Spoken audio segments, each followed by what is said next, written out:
Alors, Médical Médium, le chapitre là où tout a commencé, la suite, donc la vidéo numéro 2. Alors, pour ceux qui veulent comprendre de quoi il s'agit, je vous invite à aller à la vidéo numéro 1 avec ce même chapitre, voire même la vidéo précédente où je présente les travaux de Médical Médium. Donc nous venions de finir avec l'esprit de compassion qui dit à Médical Médium: tu finiras par ne plus voir que les souffrances des autres, il faut que tu trouves un moyen de t'y habituer, sinon tu risques de mettre fin à tes jours. Alors la suite, c'est les scans, entre guillemets. L'esprit de compassion devient à la fois mon meilleur ami et mon plus grand fardeau. Je lui suis reconnaissant de me former à la mission qui m'a été conférée par Dieu. Toutefois, la responsabilité est immense. Un beau jour, il me dit de me rendre dans un grand cimetière proche de chez moi. « Je veux que tu t'arrêtes à côté de cette tombe, dit-il, et que tu devines de quoi son occupant est mort. » Pas évident pour un enfant de 8 ans. Cela dit, à ce stade, j'en ai tellement entendu sur la santé de tant d'amis que de parfaits inconnus que je n'en suis plus à une personne près. Avec l'aide de l'esprit, je parviens à faire ce qu'il me demande. Mon don prend une nouvelle dimension. Non content de me fournir des informations sur l'état de santé des gens, l'esprit m'apprend à scanner leur corps. Je m'exerce plusieurs années de mon enfance dans différents cimetières, sur des centaines de cadavres. Je deviens si performant qu'il ne me faut qu'un instant pour savoir si la mort de quelqu'un a été due à une crise cardiaque, à une attaque, à un cancer, à une maladie du foie, à un accident de voiture, à un suicide ou à un meurtre. L'esprit me montre également comment faire de même pour les vivants. Il me promet qu'une fois ma formation terminée, je serai capable de scanner absolument tout le monde avec une précision absolue. Quand je suis fatiguée ou que j'ai envie de passer à autre chose, voici ce qu'il me dit. Un jour, tu sauveras des gens. Tu seras capable de prévoir un collapsus pulmonaire ou une embolie susceptible de provoquer une crise cardiaque. Et alors ? Qu'est-ce que ça peut faire ? Qu'est-ce que ça peut me faire ? C'est très important. Nous avons tous une mission ici sur Terre. Tes bonnes actions impactent ton âme. Tu dois prendre tes responsabilités très au sérieux. L'auto-guérison. À 9 ans, tandis que les autres enfants font du vélo et jouent au baseball, je passe mon temps à déceler les maladies des gens et à écouter l'esprit de compassion m'expliquer ce dont ils ont besoin pour aller mieux. Je découvre ce que les adultes ignorent encore dans le domaine de la santé, ainsi que les mesures à prendre pour qu'ils guérissent. J'ai tellement de connaissances à ce stade que j'ai du mal à ne pas passer aux travaux pratiques. L'occasion se présente un jour lorsque je tombe moi-même malade. Un soir, lors d'un dîner au restaurant avec ma famille, j'ignore les recommandations et avertissements diététiques habituels de l'esprit et je mange un plat qui provoque en moi une intoxication alimentaire. J'ai choisi ce plat car je me sens en sécurité, sachant que, si jamais je tombe malade, l'esprit est là pour m'aider. Mais j'apprends rapidement que ce n'est pas une vision sage. L'esprit me laisse expérimenter par moi-même cette leçon de vie essentielle. Ce n'est pas parce qu'il est là pour m'aider que je ne souffrirai pas de mes mauvaises décisions. En tombant malade, je pense d'abord, c'est un empoisonnement. Dans 1 ou 2 jours, je serai à nouveau sur pied. Mais les symptômes persistent, jour après jour. 2 semaines se sont bientôt écoulées et me voilà toujours au lit, souffrant de douleurs abdominales atroces. Mes parents m'emmènent chez le médecin et même aux urgences, un soir, mais la fièvre et les douleurs ne me laissent pas de répit. Enfin, l'esprit de compassion se ferait un passage dans mon délire et me dit que j'ai besoin de suivre une monodiète pour me débarrasser de cette souche particulière d'Escherichia coli. Il m'intime de me rendre chez mon arrière-grand-père et d'y cueillir des poires anciennes. Il m'explique que si je ne mange que cela, je guérirai. Je suis ses conseils et me remets en moins de 2. Dehors. À 10 ans, j'essaye de couper l'herbe sous le pied de l'esprit et de m'adresser directement à son patron. Je commence à être grand, cela fait 6 ans que je travaille avec lui. Je décide qu'il est temps. Je me dis que je ne peux demander à Dieu, je ne peux demander à Dieu ce que je veux en priant, puisque l'esprit de compassion peut m'entendre. Aussi, je grimpe sur de très grands arbres pour me rapprocher de Dieu et grave des messages dans leur écorce. L'un des tout premiers dit ceci: Dieu, j'aime l'esprit, mais il est temps de nous dispenser d'intermédiaires. Ensuite, plusieurs questions sérieuses. Dieu, pourquoi les gens tombent-ils malades? Dieu, pourquoi ne guéris-tu pas tout le monde, toi? Dieu, pourquoi est-ce à moi d'aider les autres? Bien que ces questions me semblent raisonnables, personne ne me répond. Alors je me trouve des arbres encore plus hauts et plus dangereux à escalader, et je grimpe jusqu'à leur cime, dans l'espoir que mon intrépidité attire l'attention de Dieu. Cette fois-ci, je lui demande d'agir. Dieu, s'il te plaît, rends-moi le silence. Dieu, je ne veux plus entendre l'esprit, fais-le partir. Un jour, tandis que je suis en train de graver et de dire « Dieu, rends-moi ma liberté », je perds pied et manque de tomber. Ce n'est pas de cette liberté-là que je parle. D'écouter, je redescends avec 1000 précautions. Rien ne change. L'esprit continue à me parler. S'il est au courant de mes tentatives de putsch, il a la grâce de ne rien dire. Il a mieux à faire. Premier client. À 11 ans, j'ai envie de faire quelque chose de productif et d'amusant pour me changer les idées. Et je me mets à travailler pour un golf en tant que caddie à 16 km à vélo de la maison. Mais impossible de m'en tirer à si bon compte. Je ne peux m'empêcher de parler aux golfeurs de leur santé. Je sais s'ils souffrent de raideur articulaire, de problèmes de genoux, de hanches ou de chevilles, ou encore de tendinite avant même qu'ils en aient conscience. Par exemple, votre swing n'est pas très précis, mais cela n'a rien d'étonnant puisque vous souffrez d'un syndrome de canal carpien. Ou encore, vous joueriez mieux si vous soigniez l'inflammation de votre hanche gauche. Stupéfait, ils me demandent d'où je tiens ces informations. Ensuite, ils sollicitent des conseils et je leur dis ce qu'ils doivent manger, quel comportement modifier, quelle thérapie tester, etc. Les recommandations de l'esprit sont souvent déroutantes, car nous sommes encore à une époque où le moindre conseil éthique choque.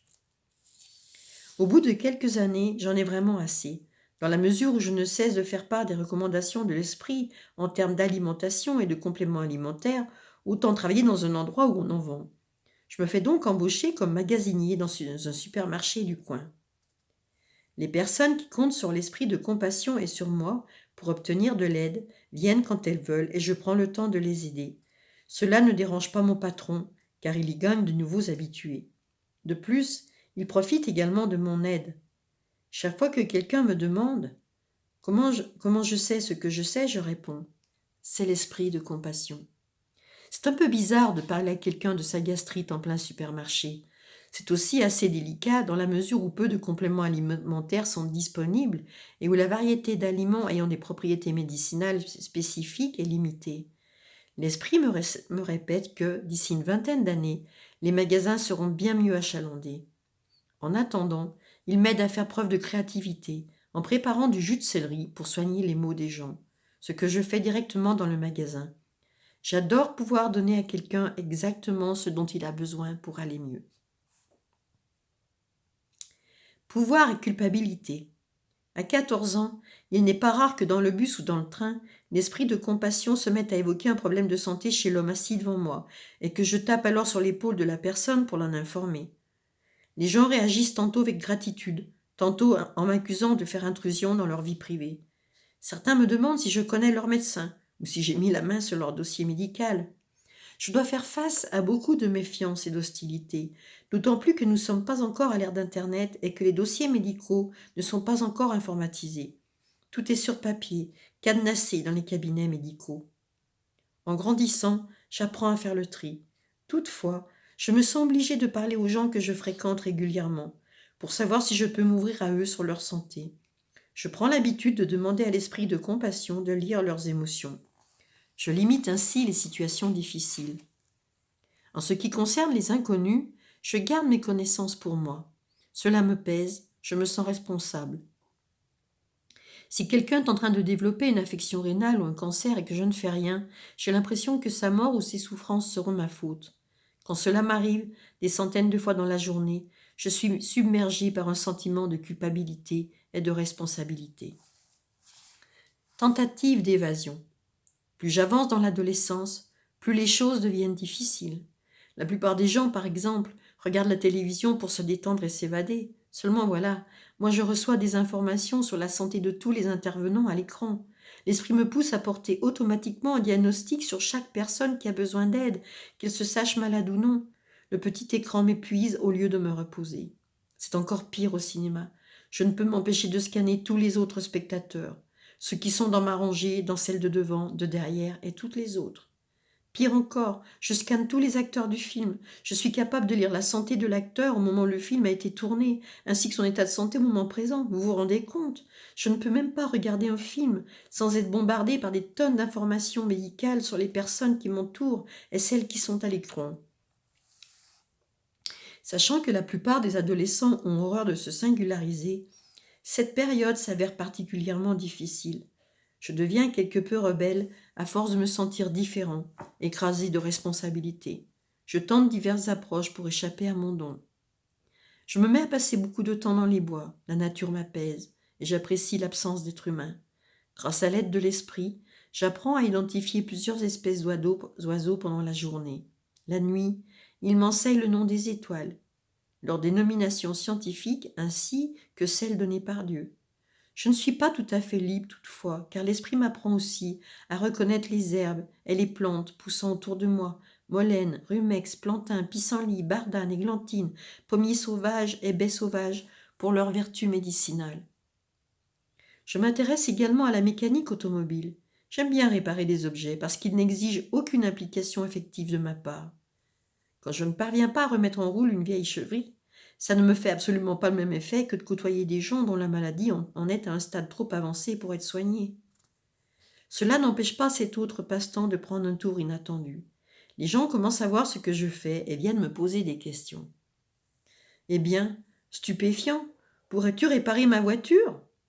Je me sens incapable de refuser, d'autant plus que c'est l'esprit qui fait le plus gros du travail, c'est-à-dire le diagnostic. Un jour, j'ai 15 ans et je m'arrête à une station-service en compagnie de ma mère. Dans l'atelier, un groupe de mécaniciens est rassemblé autour d'une voiture qui semble les intriguer. Que se passe-t-il? Ça fait des semaines que nous travaillons sur cette voiture, me répond un homme. Elle devrait démarrer et pourtant rien à faire. L'esprit me fournit immédiatement la clé du problème et je transmets les informations au mécanicien. Ôtez la cloison par feu. Parmi la dizaine de câbles qui sont là, il y en a un blanc qui est sectionné. Réparez-le et tout ira bien. C'est complètement ridicule, s'exclame un autre homme. On peut toujours essayer, non? Suggère le premier. Et, bien entendu, il trouve un câble blanc, coupé en deux. Il me regarde, bouche bée. Es-tu le propriétaire de la voiture ou un de ses amis? Demande le sceptique. Non, j'ai juste le chic pour ce genre de choses. Il ne leur faut pas plus d'une minute pour réparer le câble et faire démarrer la voiture. L'un des mécanos effectue une petite danse tandis qu'un autre parle de miracle. L'histoire fait le tour du quartier et très vite, plusieurs garages du coin m'appellent à la rescousse quand ils ne savent plus à quel sein se vouer. Les mécaniciens qui me font signe, des gens bien plus âgés, bien plus expérimentés, n'en reviennent pas. Ce gamin de 15 ans n'a rien à faire ici, disent-ils en me voyant pour la première fois. Mais il ne tarde pas à changer d'avis. Et c'est ainsi qu'au lieu d'échapper à mes responsabilités, j'en acquiers de plus en plus. Je soigne non seulement les gens, mais aussi les voitures. La goutte qui fait déborder le vase, c'est quand je découvre l'affection des gens pour leur véhicule. Ils accordent plus souvent de temps et d'attention à leur voiture qu'à leur propre santé. En voyant cela, je me détourne de la mécanique, qui n'a plus rien de drôle à mes yeux. Je me lance dans d'autres activités pour me distraire. J'entre dans un groupe de rock, en espérant que la musique assourdissante n'aura la voix de l'esprit qui n'apprécie pas du tout. Il attend patiemment que le vacarme cesse pour reprendre ses commentaires sur la santé de mon entourage. Impossible de me débarrasser de mon don. Rien n'y fait. Il est de plus en plus évident que l'esprit ne me lâchera pas et que je vais devoir accomplir ma mission. Les choses deviennent sérieuses. À la fin de mon adolescence, grâce à ma formation avec l'esprit de compassion, j'ai indirectement scanné et reçu des informations sur la santé de milliers de gens et j'en ai aidé des centaines. Un beau jour, je me fais la réflexion suivante. Ok, c'est comme ça. J'ai une mission à accomplir et je dois l'accepter. Pour l'instant, Mais cela ne durera pas éternellement. Il y a bien un moment où j'aurai accompli mon devoir et où je serai libre de vivre normalement. L'esprit n'a jamais rien dit de tel, mais j'ai besoin d'y croire pour ne pas me décourager. Aux alentours de la vingtaine, je commence à me consacrer sérieusement à ce que l'esprit répète être ma destinée. J'ouvre ma porte sans réserve aux gens qui viennent me consulter parce qu'ils sont malades. Je découvre la véritable cause de leurs troubles et leur transmets ce que l'esprit de compassion leur conseille pour recouvrer la santé. Bien que je me plaigne du stress encouru, je trouve ce travail enrichissant. Voir les autres guérir et retrouver goût à la vie est agréable. À tel point qu'en ces premières années, mon sentiment d'omniscience me monte parfois à la tête. C'est ce qui se passe le jour où un voisin vient me parler de sa femme dont les jambes sont paralysées. Elle a vu des dizaines de médecins, mais en vain. Son mari lui dit que j'ai l'air compétent et que cela vaudrait la peine de tenter le coup. Quand il me demande quel pourrait être le problème que les médecins semblent ne pas trouver, je demande à l'esprit qui m'informe d'un empoisonnement à l'arsenic. Il y a des traces d'arsenic dans son cerveau qui proviennent de leur puits. Peu après, une analyse de l'eau du puits confirme la présence d'arsenic. Son médecin effectue alors une analyse de sang qui révèle un taux excessif d'arsenic dans le sang. Grâce aux recommandations de l'esprit pour éliminer ce métal lourd de son organisme, elle se remet à marcher en moins d'1 an. Me voici dans mon jardin, en train de ramasser des oignons pour une salade. Les oignons font partie des plantes que j'adore faire pousser. Quand mon voisin arrive. « Je voudrais te remercier encore une fois, Anthony, dit-il. Aucun des experts que nous avons rencontrés n'a jamais rien pu faire pour ma femme. C'est dingue. Tu savais exactement ce qui n'allait pas et ce dont elle avait besoin. Je n'y comprends rien, tu n'es même pas médecin. » Je le regarde, mes oignons à la main, et réponds. J'ai toujours raison. C'est pour cela que je résous tous les problèmes. N'oublie jamais cela. J'ai toujours raison, et ça ne changera jamais. Sur ces bonnes paroles, je fais demi-tour, effectue quelques pas et me retourne pour ajouter. Ne l'oublie pas. Quand je marche sur un râteau dont le manche me met KO, je me retrouve allongé au sol, complètement groggy, tandis que mon voisin se précipite pour m'aider. Je le prends pour mon compagnon habituel. Esprit ? Et l'esprit suprême de répondre. C'est moi qui ai toujours raison. Toi, tu as toujours tort. N'oublie jamais cela. J'ai toujours raison. Tu as toujours tort. Chaque fois que je m'emballe, je me rappelle cet incident. J'ai beau guérir des gens de façon quasi miraculeuse avec la puissance de l'esprit, je ne suis qu'un type ordinaire qui peut très bien se retrouver à côté de la plaque s'il n'écoute pas ce que l'esprit a à lui dire. Le tournant.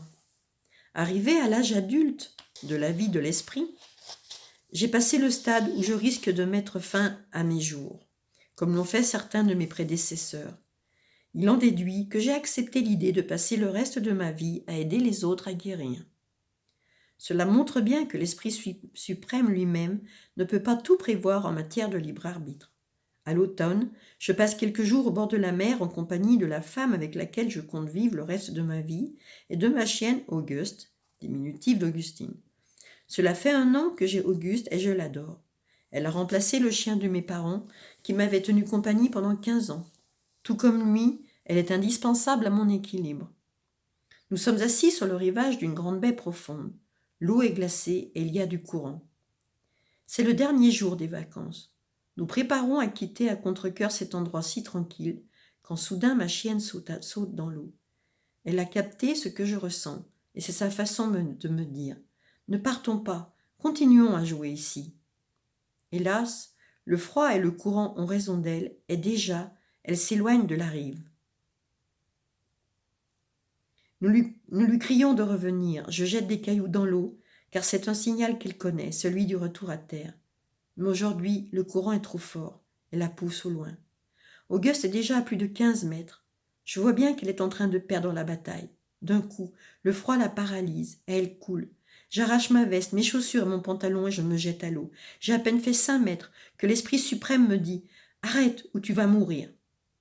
Peu importe, pas question d'abandonner Auguste, il faut que je la sauve. Encore 5 mètres et le froid me saisit. J'entends la voix de l'esprit. Qu'est-ce que je disais ? Tu ne peux plus avancer et tu ne peux pas non plus retourner en arrière. C'est fini. Sans blague, tu m'empêches d'avoir une vie normale et paisible. Je me consacre entièrement à mon travail de guérisseur et c'est toute la reconnaissance dont tu es capable. Tu vas me laisser mourir comme ça ? Je laisse libre cours à toute l'angoisse et la colère que je réprime depuis l'âge de 4 ans. L'esprit entend tout ce que j'ai à lui dire sur les années de torture que m'a infligé mon prétendu don. L'isolement, la science trop précoce, une vie prédéterminée. J'ai accepté beaucoup de choses, j'ai sacrifié mon enfance, subi la souffrance des autres, pris la responsabilité de guérir des milliers d'inconnus. Je me suis épuisé à la tâche, physiquement et mentalement. Et tu me dis maintenant que je ne suis même pas capable de protéger les miens? Pas question, bon sang. Les vagues menacent de m'engloutir. Si tu veux que tout s'arrête là, esprit, pas de problème. Si je ne peux pas sauver ma chienne, je pars avec elle. Une seconde interminable s'écoule, engourdie, exténuée. Je comprends que je suis peut-être allé trop loin. Je ne suis pas loin de rejoindre ma chienne au fond de la baie. Je jette un coup d'œil sur la rive pour voir une dernière fois la femme avec laquelle j'ai l'intention de passer le reste de ma vie. L'esprit dit alors « Nage encore 7 mètres ». En état de choc, je hurle « Comment ?» À ma grande surprise, mes forces reviennent et je me remets à nager. Dans ma tête, je continue à crier à l'esprit que je mérite de survivre en compagnie de ma chienne. Sinon, je préfère mourir avec elle.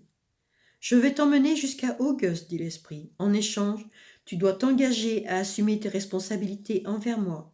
Il faut suivre sa destinée. Tu dois accepter que tu es destiné à faire ce travail pour le reste de ta vie, par la grâce de Dieu. Ok, c'est bon. Si je retrouve Auguste, je ne me plaindrai plus jamais. Je nage 7 mètres. L'esprit m'enjoint de retenir ma respiration, de plonger à 3 mètres de profondeur et d'ouvrir les yeux. D'un seul coup, j'ai de la force et je sens à nouveau mes jambes. Je plonge à environ 3 mètres, rouvre les yeux et là, un ange. Je n'en ai jamais vu auparavant. On dirait une femme capable de respirer sous l'eau. Une radieuse source de lumière illumine par derrière. Ses yeux brillent et elle arbore 2 immenses ailes lumineuses. C'est forcément un être divin. Elle tient Auguste dans ses bras, et un halo les enveloppe toutes deux. Pendant un instant, le temps s'arrête. J'y vois remarquablement, et il m'est facile de retenir mon souffle. J'attrape le collier de ma chienne, et puis, quelque chose nous propulse vers le haut, et nous atteignons la surface de l'eau. La baie est toujours glacée, et le courant aussi violent. Le vent souffle avec violence lorsque je rouvre les yeux. L'esprit est là, juste au-dessus de l'eau. C'est la première fois que je l'aperçois depuis l'âge de 4 ans. Nous n'avons pas beaucoup de temps, dit-il. L'ange va s'en aller. Je me rappelle que nous sommes passés à 2 doigts de la catastrophe, et une nouvelle onde de puissance me transperce. Je me mets à nager en tenant Auguste sans vie contre moi. C'est comme si on nous tirait vers le rivage pour nous sauver. Bientôt, je suis à terre, et ma future épouse sanglote de soulagement. Je me traîne sur le sable en pleurant, non que je souffre d'hypothermie, mais parce que j'ai peur d'avoir perdu Auguste. Je n'ai qu'une idée en tête, faites qu'elle survive. Elle ouvre les yeux, suffoque et revient à la vie. Le soleil sort derrière les nuages, et l'un de ses rayons vient caresser ma chienne. Je me retourne vers la lumière et remercie l'esprit.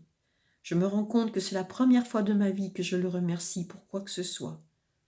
Il est temps de ne plus me battre contre l'Esprit suprême et de faire contre mauvaise fortune bon cœur. Jusque-là, les gens se sont toujours précipités pour me demander des conseils. Désormais, je m'engage à les aider toute ma vie sans réserve. Je sais bien que mon don n'a pas que de bons côtés, mais je cesse de me plaindre et j'accepte ce qui m'arrive. J'assume pleinement mon rôle de médical médium. Voilà. La suite dans la vidéo numéro 3. Merci.